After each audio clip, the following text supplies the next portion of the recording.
அதிசயங்கள் செய்கிறவர் நம் அருகில் இருக்கிறார்.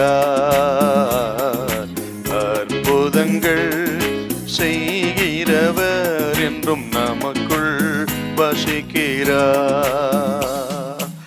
யோவான் சுவிசேஷம் நீங்கள் 5ஆம் அதிகாரத்தில் 1 முதல் 3 வருஷத்துக்கு கொஞ்சம் வாசிப்பான். இவைகளுக்கு பின்பு யூதருடைய பண்டிகை ஒன்று வந்தது. அப்பொழுது இயேசு எருசலேமுக்கு போனார். எபிரேய பாஷையிலே பெதஸ்தா என்னப்பட்ட ஒரு குளம் எருசலேமில் ஆட்டு வாசலின் அருகே இருக்கிறது. அதற்கு 5 மண்டபங்கள் உண்டு. அவைகளிலே குருடர், சப்பானிகள், சூம்பின உறுப்புடையவர்கள் முதலான வியாதிக்காரர் அநேகர் படுத்திருந்து தண்ணீர் எப்பொழுது கலங்கும் என்று காத்து கொண்டிருப்பார்கள். அந்த காலத்துல அவர்களுக்கு ஒரு நம்பிக்கை இருந்தது. ஒரு நிகழ்ச்சி நடந்ததாக யோவான் சொல்றார். தூதன் ஒருவன் எப்பொழுதாக ஒருவன் திடீரென்று தோன்றி அந்த குளத்தை கலக்குவான், தண்ணீரை.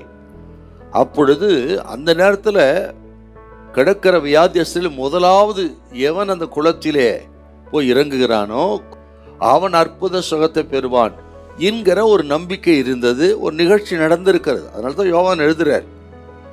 அதற்காக அநேக வியாதியஸ்தர்கள் பல ஆண்டுகளாய் காத்து கிடந்தார்கள்.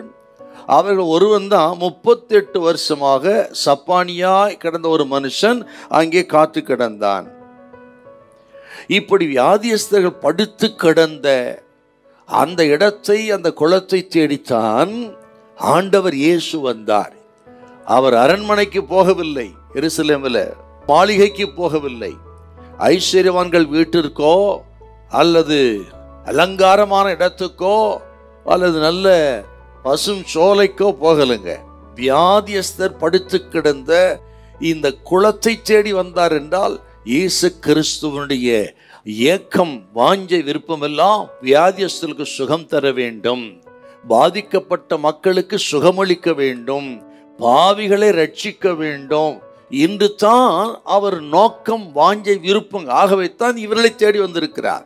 இதை கேட்கிற அருமையான கர்த்தருடைய பிள்ளைகளே, பாதிக்கப்பட்டிருக்கிற வியாதியஸ்தர்களா நீங்க, அல்ல தேவனை விட்டு தூரமாக போயிருக்கலாம்.